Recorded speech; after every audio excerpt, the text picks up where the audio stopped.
Hello everyone. आज बताएंगे ये जो बफर सॉल्यूशन होता है, बफर सॉल्यूशन का पीएच कैसे निकालेंगे। बफर सॉल्यूशन का पीएच कैसे निकालते हैं और जो पीएच निकालने के लिए जो इक्वेशन दिया था वो हेंडरसन ने दिया था, तो इसीलिए उसको बोलते हैं हेंडरसन इक्वेशन। तो हेंडरसन इक्वेशन से बफर सॉल्यूशन का पीएच कैसे निकालते हैं वही बताएंगे यहाँ पर। तो फर्स्ट एक चीज जानना होगा, बफर सॉल्यूशन होता क्या है। तो ये buffer solution is an aqueous solution consisting of a mixture of a weak acid and its conjugate base, ये भी हो सकता है, और a mixture of weak base and its salt। मतलब बफर सॉल्यूशन एक ऐसा टाइप का सॉल्यूशन होता है जिसमें अगर हम एसिड या बेस अगर ऐड कर देंगे तो उसमें पीएच का कोई चेंजेस नहीं आता है। अगर बाहर से एसिड दे देंगे या बेस दे देंगे तो पीएच का कोई चेंजेस नहीं होता है बफर सॉल्यूशन में, ठीक है। उसका इफेक्ट को वहां पर कोई प्रॉब्लम नहीं क्रिएट नहीं होता है, पीएच उसका सेम ही रहता है। तो ये मिक्सचर क्या हो सकता है, ये मिक्सचर हो सकता है जो बफर सॉल्यूशन का मिक्सचर है वो वीक एसिड और उसका सॉल्ट हो सकता है, या तो वीक बेस और उसका सॉल्ट हो सकता है। यही मिक्सचर हो सकता है, वीक एसिड और इट्स सॉल्ट, या तो वीक बेस और इट्स सॉल्ट। तो ये जो मिक्सचर का जो सॉल्यूशन है, इस मिक्सचर का सॉल्यूशन पीएच कैसे निकालेंगे इस सॉल्यूशन का, और इस सॉल्यूशन का पीएच कैसे निकालेंगे वो हेंडरसन इक्वेशन से निकाल सकते हैं। तो हेंडरसन इक्वेशन को कैसे करेंगे, हेंडरसन इक्वेशन कैसे निकालेंगे। तो फर्स्ट देखिए, एक मान लीजिए कि एक एसिड है HA, मान लीजिए एक वीक एसिड है HA और इसका एक सॉल्ट है वो है AMA। तो यहाँ पर जो वीक एसिड है वो पार्शियली आयनाइज्ड होता है, कि वीक एसिड पार्शियली आयनाइज्ड होता है, और जो सॉल्ट होगा वो कंप्लीटली आयनाइज्ड रहेगा एक्वस सॉल्यूशन में। तो ए में जो एक्वस है ये कंप्लीटली आयनाइज्ड होगा, एम प्लस एक्वस प्लस ए माइनस एक्वस में ए कंप्लीट आयोनाइज होता है, ठीक है। और ये जो एच है वो एक्वस सॉल्यूशन में पार्शियली आयोनाइज्ड होता है और इक्विलिब्रियम फॉर्म करता है। कैसे, यहाँ पर एच है, ए एक्वस सॉल्यूशन में है, प्लस H2O एक्वस सॉल्यूशन, ए इक्विलिब्रियम साइन में कैसे होगा, यहाँ पर H3O प्लस एक्वस प्लस यहाँ पर होगा ए माइनस एक्वस। मतलब ए इक्विलिब्रियम फॉर्म करते हैं जब वीक एसिड एक्वस सॉल्यूशन में डिसॉल्व होता है। तो ये एक्वस सॉल्यूशन की अब यहाँ पर applying law of mass action, applying law of mass action यहां पर अप्लाई करेंगे। तो यहां पर आयोनाइजेशन कांस्टेंट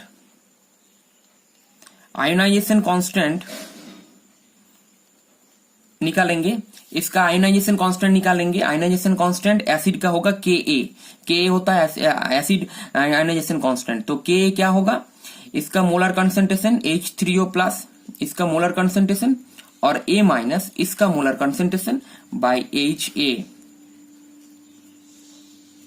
अब यहां पर H3O plus A minus H क्या है, ए मोलर कंसेंट्रेशन है एट इक्विलिब्रियम में, ठीक है। ये मोलर कंसेंट्रेशन हो गया एट इक्विलिब्रियम में, इसका मोलर कंसेंट्रेशन, इसका मोलर कंसेंट्रेशन और इसका मोलर कंसेंट्रेशन एट इक्विलिब्रियम में मोलर कंसेंट्रेशन कितना है।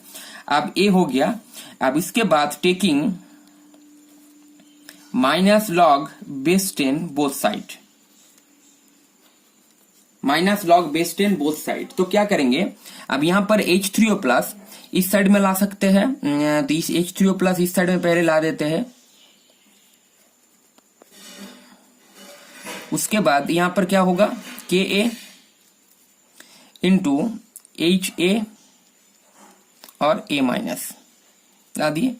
अब यहां पर माइनस लॉग बेस 10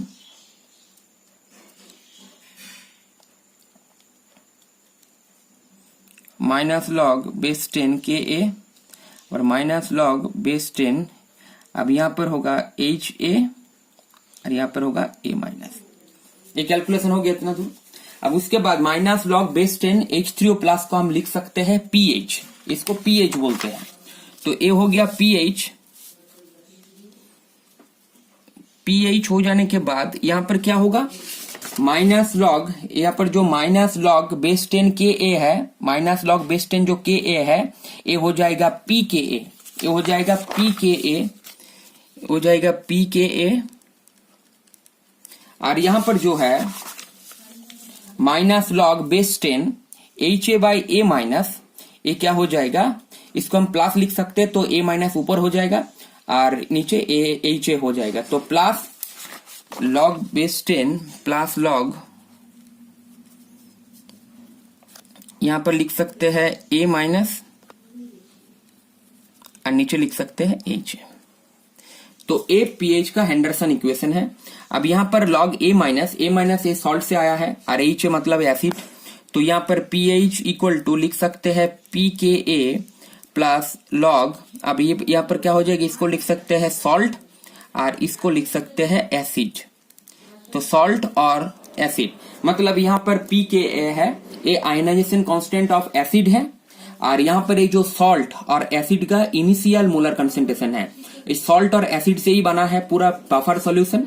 तो सॉल्ट का और एसिड का अगर मोलर कंसेंट्रेशन अगर यहां पर लिख देंगे, अब यहां पर सॉल्ट का और एसिड का molar concentration, initial molar concentration add कर देंगे तो पीएच वैल्यू उसका निकल जाएगा। अगर बेस है, वो जो बेस का मिक्सचर है और उसका सॉल्ट, तो वहां पर क्या निकलेगा, वहां पर निकलेगा POH। तो वहां पर POH निकलेगा, तो यहां पर क्या निकलेगा PKB, ये आयनाइजेशन कांस्टेंट ऑफ बेस है, प्लस यहां पर लॉग, यहां पर क्या बैठेगा, यहां पर होगा लॉग का सॉल्ट, यहां पर सॉल्ट का मोलर कंसेंट्रेशन और उसके साथ यहां पर है बेस। तो ये हो गया, अगर बेस का मिक्सचर है और उसका सॉल्ट का, तो उसका POH निकालेंगे। तो POH निकालने के बाद उसका pH निकाल सकते हैं। कैसे निकाल सकते हैं हम जानते हैं, हम लोग जानते हैं pH plus POH equal to क्या होता है 14, ये 14 होता है। तो POH निकालने के बाद तो pH निकाल सकते हैं 14 माइनस POH, इससे हम pH निकाल सकते हैं। अगर बेस और इट्स सॉल्ट का अगर मिक्सचर है, एसिड और उसका सॉल्ट का अगर मिक्सचर है, तो उसका pH निकाल सकते हैं बफर सॉल्यूशन का इस फार्मूला यूज करके। ठीक है, और ये जो फार्मूला है ऐसे निकालते हैं उस फार्मूला को।